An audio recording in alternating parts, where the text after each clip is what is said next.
I'm going to ask you about 2 different days, Bex. Okay. Do you want to answer your best day or your worst day first?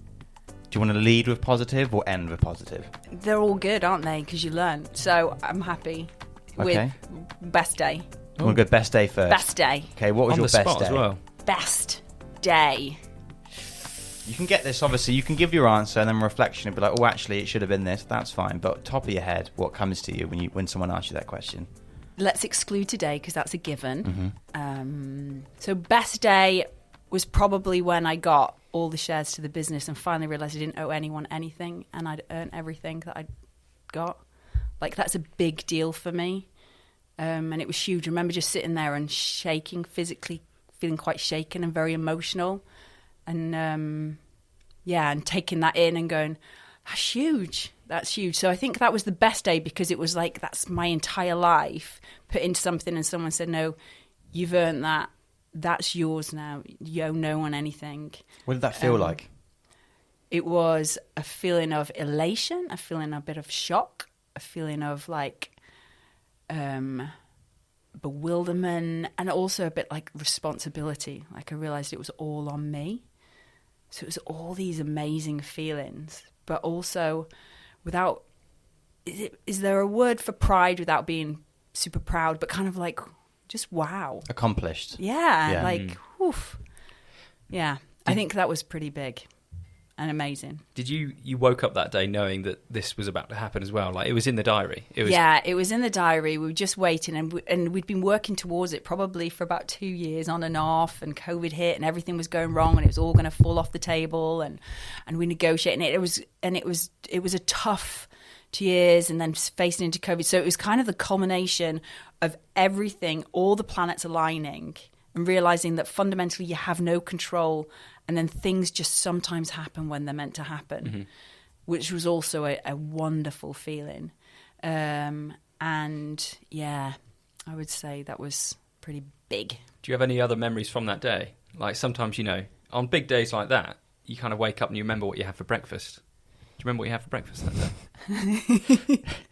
What is it with you and coffee. Food, mate? Sorry. I know, I'm trying to think. I'm not... And there's these little moments sometimes, Yeah. like I know that Hannah, when she passed the driving test, she remembers a song that she had in the car. Okay, do when you she remember the first... song? I don't remember the song because it was her. But What song was I don't Hannah's know, song? maybe there's Yeah. little things that you remember. Oh, actually, I remember a bird was tweeting twit twoo up in the trees or something. Yeah, there was no birds. There was definitely Miley Cyrus The Climb, though. That was the song.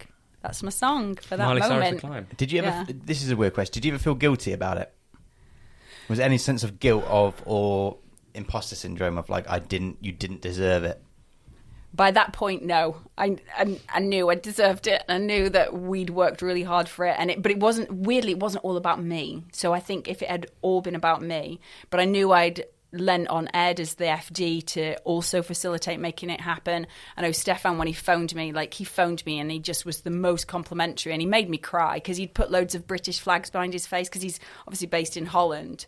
And he just said, I've watched you grow. I've watched you raise your kids. You're a single mom. I just think this is amazing. This is your business. Nothing makes me happier than, signing all of this. I think you're amazing. And that's, oh, God, it'll make me quite emotional. But it was that moment, which is weirdly because it mirrors probably then my worst day.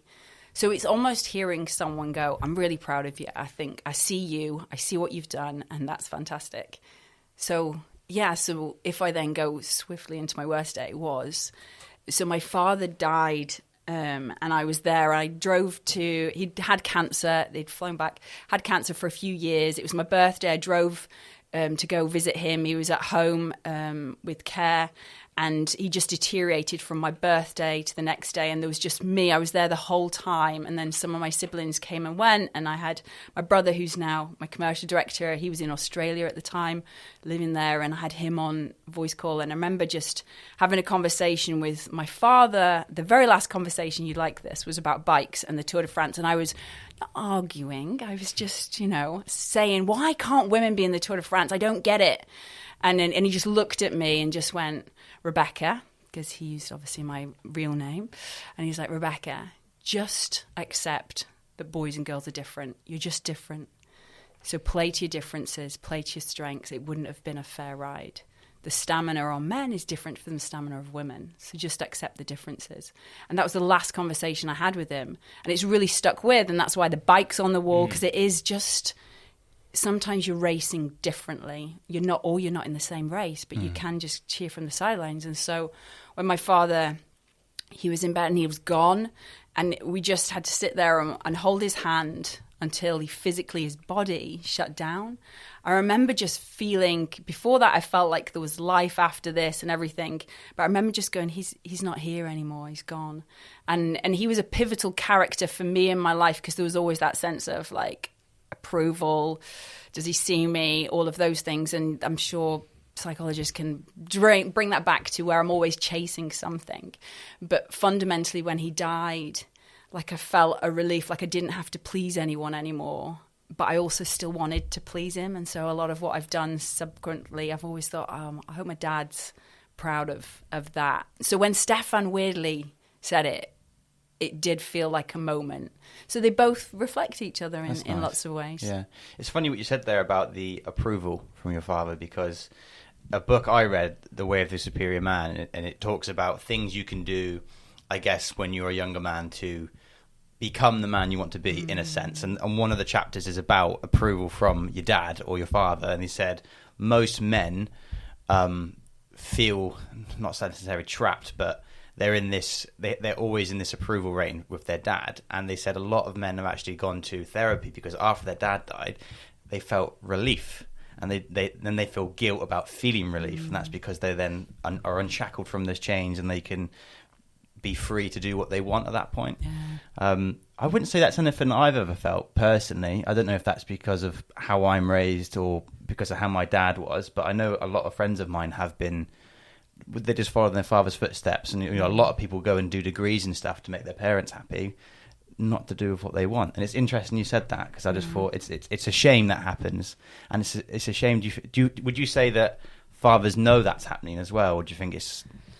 I think that sometimes, I think the old school, I think my father was very old school. Women shouldn't work. And I know that was a big thing for him, and women shouldn't divorce. And I'd just gone through a divorce. And so I know I had a lot of disapproval, but that was just the way he was raised. So I think sometimes we don't break out of those cycles. But what I'm seeing now is people are, and I look at myself and my ex-husband and how fantastic a father he is, and like his girls never need to worry that they don't have his approval, that he's really cheering them on, and I'm just really grateful for the way he parents our daughters, and I think that they don't have at all the same experience that I had.